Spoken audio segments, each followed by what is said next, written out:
오늘 우리에게 주시는 하나님의 말씀, 우리 마가복음 우리 9장 38절부터 41절까지 말씀 되겠습니다. 제가 가지고 있는 성경 신약 성경 69페이지에 있는 마가복음 9장 38절부터 우리 41절까지의 말씀, 우리 얼마 되지 않습니다. 목소리를 맞춰서 우리 한 목소리로 하나님께 봉독해 올립니다.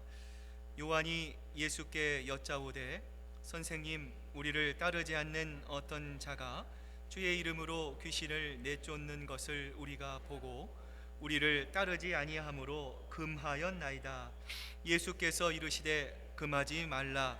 내 이름을 의탁하여 능한 일을 행하고 즉시로 나를 비방할 자가 없느니라. 우리를 반대하지 않는 자는 우리를 위하는 자니라. 누구든지 너희가 그리스도에게 속한 자라 하여 물 한 그릇이라도 주면 내가 진실로 너희에게 이르노니 그가 결코 상을 잃지 않으리라. 아멘. 하나님의 말씀입니다. 우리 한번 우리 옆에 분 뒤에 분들 보시면서 함께 예배드리게 돼서 너무 감사합니다. 우리 한번 인사 나누시기를 바랍니다. 감사합니다. 오늘은 우리 그리스도의 넓은 마음으로 우리도라고 하는 제목으로 여러분과 함께 귀한 말씀 나눠보고자 합니다. 여러분, 복음은 사람의 인생을, 그 운명을 바꿀 수 있는 하나님의 능력이 되십니다.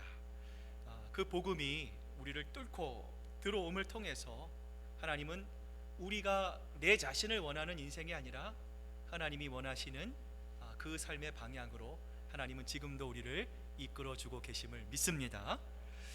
또한 복음은요, 우리의 이 행동하는 우리의 삶의 의식을 바꿔주시기도 합니다.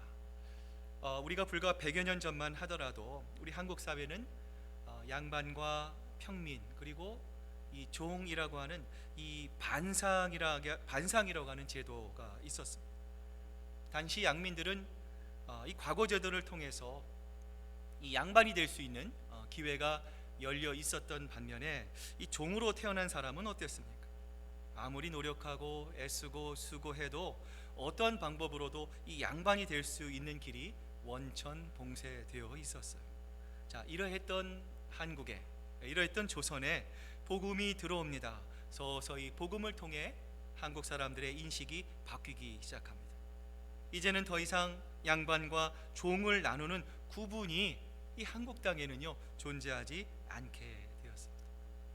여러분, 장관이라고 하는 영어 단어가 minister입니다. 근데 영어 단어를 보면은요 한 단어 안에 여러 가지 의미가 있어요. 저와 같은 목회자를 가리킬 때도 이 minister라고 하는 말을 사용합니다. 자, 그런데 여러분, 이 minister라고 하는 말은요 또 하나의 의미를 담고 있는데요, 바로 종이라고 하는 의미를 이 minister라고 하는 의미가 담고 있습니다.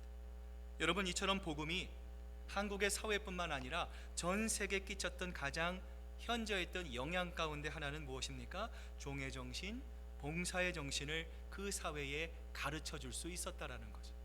그리고 그 기원이 바로 예수 그리스도께서 오늘 이 성경과 말씀을 통해서 가르쳐 주셨던 섬김의 정신이었습니다. 지난주 우리는 예수님이 제자들과의 대화를 통해서 진정 섬기는 사람이 되기 위해서 극복해야 할 장애물들에 대해서 가르쳐 주셨습니다. 자, 오늘은 그 몇 가지의 장애물들에 대해서 우리가 함께 좀 살펴보고자 하는데요. 자, 우리가 정말 하나님이 원하시는 예수님의 제자로서의 아름다운 섬김의 모습을 우리가 갖기 위해 반드시 우리가 제거해야 할 첫 번째 장애물은요, 여러분, 바로 경쟁심입니다. 현대 사회학자들은 오늘의 시대를 가리켜 무한 경쟁의 시대라고 이야기를 합니다. 과거에는요 다른 사람들과의 경쟁에서 한번 이기면 오랫동안 그 지위를 이렇게 좀 누릴 수 있는 여유가 있었어요. 여러분, 그런데 요즘은 어떻습니까? 내가 다른 사람을 이렇게 누르고 내가 경쟁해서 서바이벌 했습니다, 내가 승리를 했다고 해서 여러분 안심할 수 없어요. 여러분, 왜 그렇습니까? 또 다른 경쟁자가 얼마든지 나에게 다가올 수 있기 때문입니다. 여러분, 물론 선의의 경쟁은 여러분 어떻습니까? 나쁜 것은 아니죠. 적절한 경쟁은 우리가 보다 더 나은 삶을 살기 위해서 때로는요 우리의 삶에 필요한 요소입니다. 그런데 문제는 무엇입니까? 우리가 살아가고 있는 이 시대의 경쟁은 이미 도를 넘어서고 있다라는 거예요. 그 결과 과거에 비해 이 과학이 발달했습니다. 문화가 발달했어요. 기술이 발전했지만 사람들은 더욱더 많은 불안과 스트레스에 시달립니다. 이를 통해 정말 알 수 없는 많은 병들이 우리 가운데 생겨나고 있습니다. 이러한 경쟁의 시대, 이러한 정말 하나님이 바라시지 않는 세대를 살아가고 있는 우리들을 향해서 야고보 기자는요 야고보서 3장 14절부터 15절에 보면요 이렇게 말씀합니다. 그러나 너희 마음속에 독한 시기와 다툼이 있으면 자랑하지 말라. 이러한 지혜는 위에서부터 내려온 것이 아니요 땅 위의 것이요 정욕의 것이요 귀신의 것이다 말씀을 합니다. 여러분, 지금 야고보 사도는요 이 지나친 경쟁을 뭐라고 설명하고 있습니까? 독한 시기와 다툼이다라는 거예요. 이 독한 시기와 다툼은 하나님으로부터 온 것이 아니라는 거예요. 정욕으로부터 온 것이고 이것은 마귀에게 속한 것이다라고 이 야고보 사도는 말을 합니다. 자, 그런데 여러분 여기에 보면요 이 독한 시기라고 하는 말 중에 여러분 이 시기라고 하는 말이요 이 영어로 젤로스라고 하는 말이에요. 이 젤로스라고 하는 말은 열이라고 하는 말을 담고 있기도 하고요 열정이라고 하는 말을 담고 있기도 합니다. 여러분, 이 열정이라는 것이 얼마나 좋은 말이에요. 우리의 삶에 만약에 열정이라는 것이 없다면, 열망이라고 없다면 우리의 삶이 여러분 어떻게 우리가 인생을 살아갈 수가 있겠습니까? 그런데 문제는요 이 열정이 지나치면 뭐가 됩니까? 경쟁심을 유발하게 되는 거죠. 여러분, 그래서 야고보 사도는 이것을 독한 시기라 표현한 것입니다. 여러분, 성경에 보면요 요셉의 형들이 누구를 시기했습니까? 동생 요셉을 시기했어요. 그 요셉을 향한 지나친 경쟁심을 품었기 때문에 여러분 성경을 보면요 이 구덩이에 요셉을 묻어놓고 심지어 그 동생을 죽이려고 하는 모의를 형들이 계획하기까지 했어요. 여러분, 우리가 아는 대로 아론과 미리암 역시도 여러분 이 모세에 대한 이 지나친 경쟁심을 가지고 있었습니다. 그 결과 하나님의 진영 밖으로 내쫓기어야 했고요 다단과 아비람 역시도 시기심과 경쟁심을 통해 산채로 땅에 묻히는 그런 안타까운 일을 성경은 우리에게 말씀하고 있습니다. 예전에 어느 한국의 고등학교에서 있었던 일입니다. 어느 날 학생이 학기말 시험을 보는데요 자기 옆에 있는 친구에게 수면제를 타먹인 일로 인해 학교가 발칵 뒤집혔던 때가 있습니다. 이 여학생은 당시 이 학교에서 전교 1, 2등을 다투는 학생이었습니다. 공부도 잘하는 학생이 왜 이런 일을 저질렀을까요? 수면제를 먹은 학생이 자기와 경쟁 상대였기 때문입니다. 또 한 사건은요 한 모델이 있었어요. 화장실에서 이 친구가 나오자 그 친구의 얼굴에다가 이 염산을 이렇게 뿌렸어요. 이게 신문에 돼서 특별히 된 적이 있었습니다. 이 염산을 뿌린 그 여성은요 얼굴도 예뻤어요. 남들이 주목할 만큼 여러분 몸매도 굉장히 아름다웠습니다. 그런데 그 자기가 염산을 뿌린 그 친구가 자기와 경쟁이 될 만한 좋은 모델이었기 때문에 그것을 참지 못한 거죠. 그 경쟁심을 이기지 못하고 그만 화장실에서 나오는 그 친구의 얼굴에다가 염산을 뿌린 것입니다. 평생 그 친구의 얼굴을 망쳐 놓은 것이죠. 여러분이 모두가 지나친 경쟁심이 빚은 참극이라는 것이죠. 두 번째로 진정한 섬김을 위해 우리가 극복해야 할 두 번째의 장애물이 있습니다. 그것은 바로 이기주의입니다. 자, 마가복음 10장 15절을 보면은요 하나님께서 성경이 우리에게 이렇게 말씀합니다. 내가 진실로 너희에게 이르노니 누구든지 하나님의 나라를 어린아이와 같이 받들지 않는 자는 결단코 그곳에 들어가지 못하리라 하시고, 여러분, 우리가 누군가를 섬기고 또 누군가를 봉사하는 것은 참 아름다운 것입니다. 자, 그런데요 여러분, 참 적은 경우지만 우리가 누군가를 섬기고 누군가를 우리가 봉사한다고 하는 그러한 마음의 의식의 밑을 보면은요 우리가 자기과시 욕망이 있을 수가 있습니다.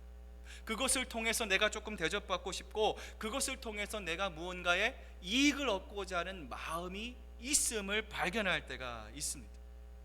여러분, 오늘 예수님은 누구를 섬기라고 말씀하십니까? 어린아이와 같이. 자, 여러분, 이 말이 어떤 의미입니까? 여러분, 우리가 만약에 어린아이에 정말 이 앞뒤를 이게 잘 가늠하지 못하는 정말 이 아주 어린아이를 도왔다라고 여러분 한번 생각해 보십시오. 그러면 여러분, 우리 마음속에 좋은 마음은 들 거예요. 자, 그런데 순간 어떤 마음이 들겠습니까? 야, 내가 이 어린아이를 돕는다고 해서 나에게 특별한 이익은 없을 것이다. 나에게 도움이, 쉽게 말해서요, 나에게 도움이 되지 않는 일이라는 것을 사람들이 알면서 그 일을 할 수 있다라는 것이죠. 여러분, 그러나 반대로 우리가 아주 유명한 사람을 대접했을 때는 어떻습니까? 내가 이 사람을 대접했습니다. 이 사람이 아주 유명한 사람입니다. 그러므로 나는 그 사람으로부터 어떠한 대접을 받게 될지도 모릅니다. 더 나아가 그 사람이 유명한 것처럼 나도 유명해지는 것 같아서 여러분, 돕는 우리의 마음이 어떻습니까? 그 기분이 좋아질 수 있다라는 것이죠. 네비기토의 유명한 지도자 중에 한 사람이었던 이 론센이라고 하는 분이 있습니다. 이분이 어느 날 이 젊은이에게 제자 훈련을 시켰어요. 자, 이 젊은 사람이 제자 훈련을 다 과정을 마쳤습니다. 그리고 이 종에 대한 훈련을 받은 후에 이 젊은 사람이 이 론센이에게 이렇게 질문을 했어요. 선생님, 이제 제가 참된 그리스도의 종이 되었다라는 것을 어떻게 알 수 있겠습니까? 자, 그러자 이 론센이가 이 젊은이에게 이렇게 말을 했다고 합니다. 지금은 알 수 없다네. 그러나 한 가지 알 수 있는 방법은 자네가 종 취급을 받았을 때에 그때 자네가 어떻게 반응하냐에 달려 있다네. 다른 사람들이 자네를 종 취급할 때, 아니, 사람이 나를 어떻게 하고 나에게 이런 대접을 하지? 내가 어떤 사람인 줄 알고 나에게 이런 대접을 할 수 있느냐? 만약에 이런 마음이 자네에게 있다면 자네는 아직도 종이 되지 못한 거라네. 그러나 남들이 나를 종 취급하고 나를 종 부리듯 할 때 내 자존심이 꺾이고 내가 그 무시당하는 듯한 느낌을 가질 때 자네 마음속으로, 그래, 맞아, 나는 종 노릇하는 사람이야, 나는 주님의 종이야, 하나님께서 나에게 맡겨주신 사람들의 종이야, 나를 밟으시오, 기꺼이 당하겠습니다 말할 수 있다면 그제서야 자네는 비로소 진정한 종이 될 수 있는 거라네. 이렇게 얘기를 했다고 합니다. 여러분, 우리 교회에 여러분 가만히 살펴보면은요, 정말 우리가 해야 할 많은 일들이 있습니다. 여러분, 보통 일들을 보면은요, 하는 분들만 그 일을 계속합니다. 여러분, 그 일이 반복되다 보면 어떤 일이 벌어집니까? 아무리 열심을 가지고 하다 보면요, 그 일을 계속해서 반복하다 보면 여러분, 때로는 그게 너무 힘들 수가 있어요. 여러분, 우리가 교회 일을 할 때에 사람의 관심도 중요합니다. 그러나 사람의 눈초리가, 사람의 눈길이 미치지 않는 곳에 여러분, 누가 바라보고 계십니까? 하나님이 바라보고 계십니다. 하나님께서 내 중심을 보시고 사람들이 비록 보진 못하지만 내가 은밀히 행하는 그 모든 것을 지금도 하나님께서 기뻐 바라보고 계신다는 마음으로 우리가 하나님의 말씀에 순종하고 하나님의 일에 기쁨으로 봉사하며 나아갈 때에 우리의 마음속에 이기심이 극복될 줄로 믿습니다. 다른 사람을 향한 우리의 마음이 활짝 열리게 될 것입니다. 이러한 봉사를 통해 여러분 안에 이기심을 뛰어넘어서 하나님과 사람을 진정으로 섬기는 정말 하나님의 기쁨이 되는, 하나님을 기쁘시게 하는 여러분 모두가 되시기를 바랍니다. 여러분, 세 번째로 하나님이 기뻐하시는 진정한 섬김을 위해서는요, 우리의 마음과 생각의 넓이가 넓어져야 합니다.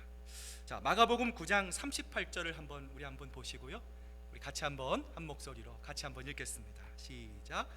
요한이 예수님께 여짜오되, 선생님, 우리를 따르지 않던 어떤 자가 주의 이름으로 귀신을 내쫓는 것을 우리가 보고 우리를 따르지 아니함으로 금하였나이다. 자, 여러분, 오늘 본문을 보면 누가 등장합니까? 예수님의 제자, 특별히 예수님이 사랑했던 제자 중에 한 명이었던 요한이 등장하죠. 자, 여러분, 그런데 성경에 보면은요, 총 몇 명의 요한이 여러분 등장하시는지 혹시 아십니까? 총 3명의 요한이 등장을 합니다. 첫 번째 요한은 어떤 요한입니까? 요단강에서 세례를 베풀던 세례 요한입니다. 맞습니다. 이 세례 요한이 당시에 부패한 헤롯 왕을 향해서 하나님의 말씀에 따라 올바른 하나님의 말씀을 증거하다가 여러분 그의 아내 헤로디아의 그 간계로 인해서 이 목이 잘리는 참수형을 당하게 되죠. 여러분 두 번째 요한은 사도 요한입니다. 이 사도 요한은 예수 그리스도의 제자이며 이 세베대의 아들이며 이 야고보의 형제이기도 하죠. 자, 마지막 세 번째 요한은요, 이 마가복음의 저자인 마가 요한입니다. 바로 이 사도행전에 등장하는 바나바의 생질이죠. 여러분 그래서 사도행전에 등장하는 마가의 다락방이 바로 이 마가 집안의 소유였습니다. 자, 이 3명의 요한 가운데 여러분 오늘 본문에 등장하는 요한은 여러분 어떤 요한입니까? 바로 예수님의 제자였던 사도 요한이었습니다. 당시 예수님을 따르던 제자들은요, 이 프라이드가 대단했어요. 곧 우리가 모시는 예수님께서 메시아로 이 세상을 다스릴 것이다. 하나님 예수님의 그 영광을 우리도 함께 누리게 될 것이다. 이 제자들은 믿어 의심치 않았기 때문이에요. 여러분 그래서 오늘 본문을 보면 사도 요한이 어떤 일을 행하고 있습니까? 제자 그룹에 들어오지 않은 어떤 사람이 있었어요? 자, 그 사람이 어떤 일을 했어요? 예수님의 이름을 가지고 귀신을 쫓고 있는 것이죠. 자, 그러자 이 요한이 어떻게 합니까? 너는 우리 제자의 일원이 아니니까 그런 일을 행할 수 없다. 그 사람의 축기 사역을 금했다라고 하는 보고를 지금 예수님께 하고 있는 거예요. 여러분 왜 그 사람이 예수님을 직접 따르지 않았을까?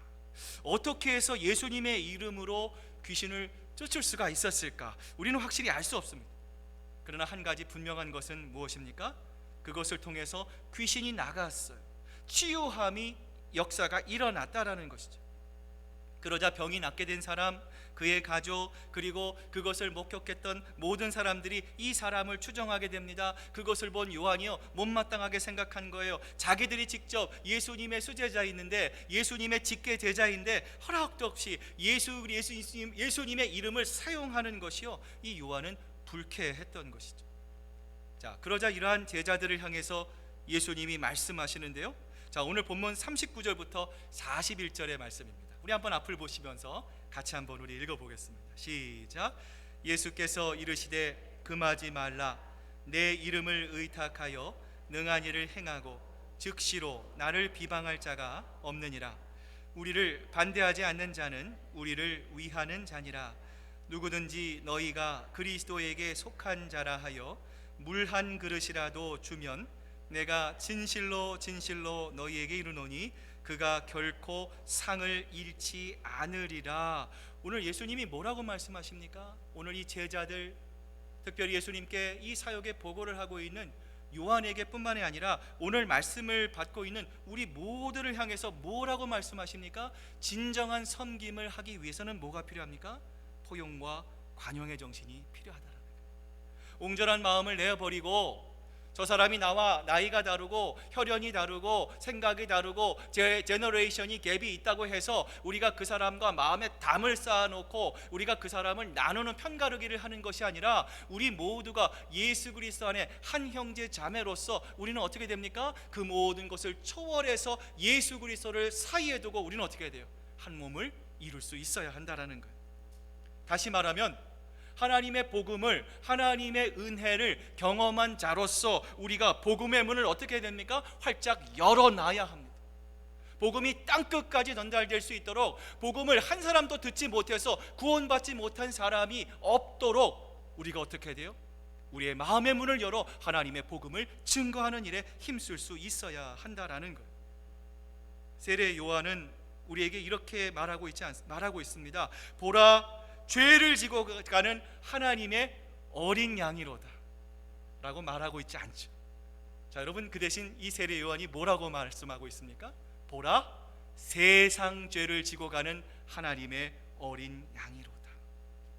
여러분 예수님도 이렇게 말씀하셨어요. 하나님이 세상을 이처럼 사랑하사 독생자를 주셨으니.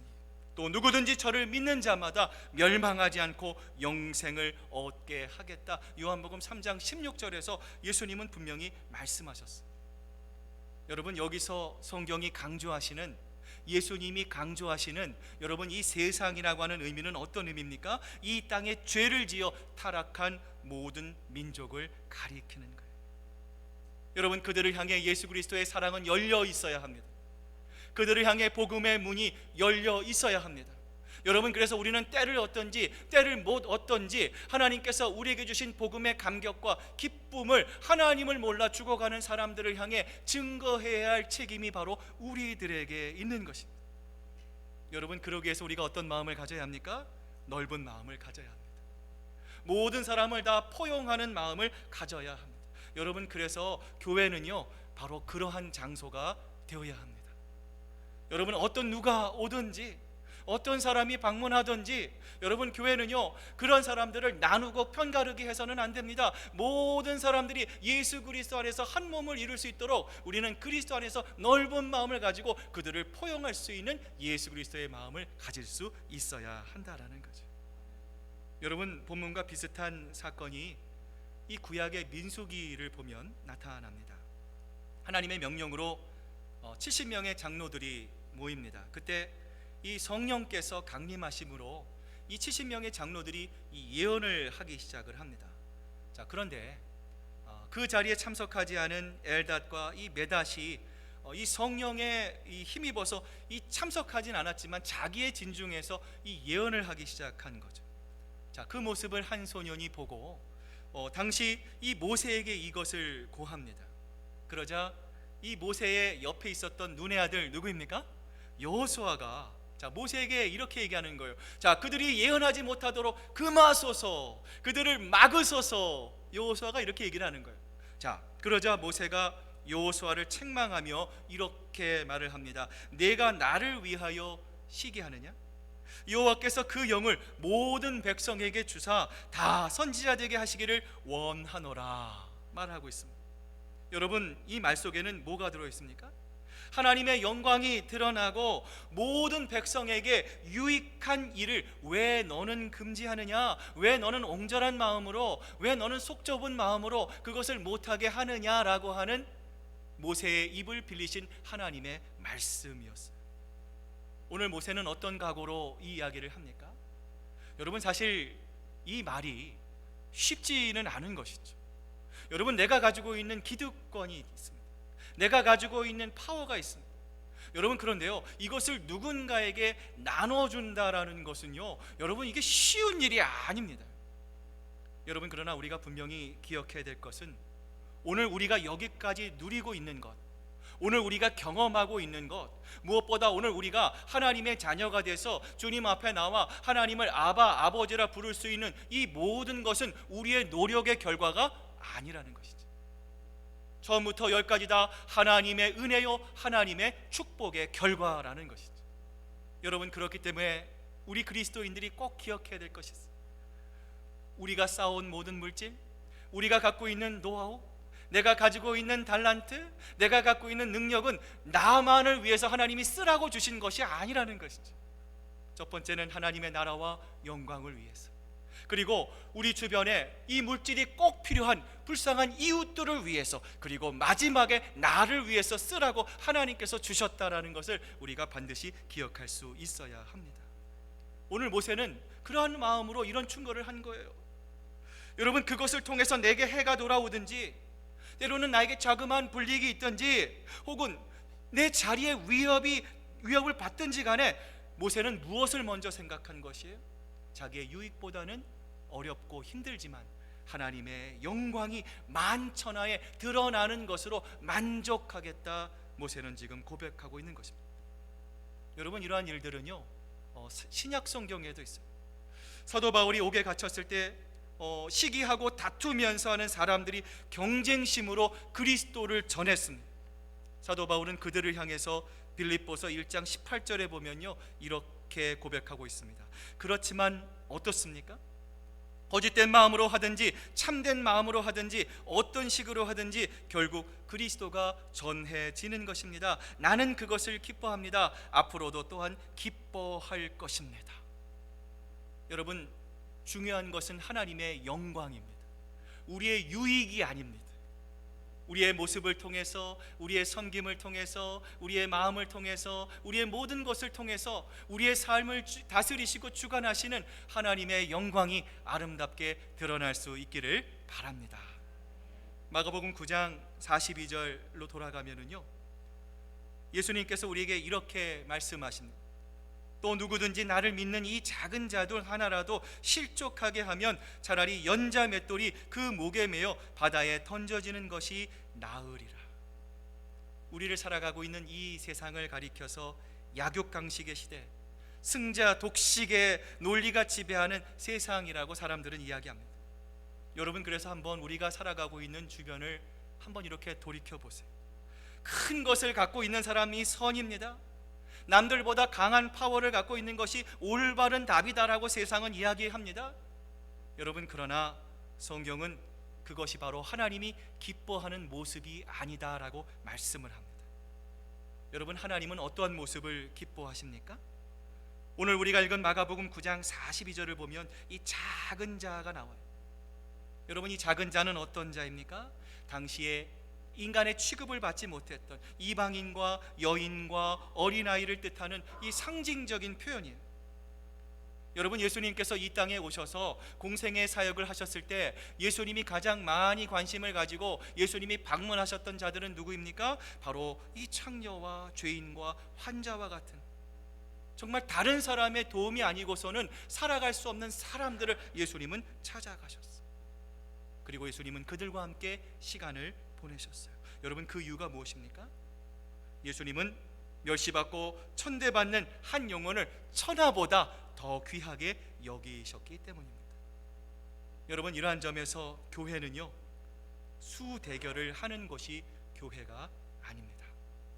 교회는 오히려 작은 것의 아름다움, 교회는 작은 것의 위대함, 이 작은 것의 소중함을 배우고 발견하는 것이 바로 교회가 될 수 있어야 합니다. 저는 매주일 예배부로부터 이번 주 교회에 참석하지 못하는 분들, 교인들의 이 명단을 받습니다.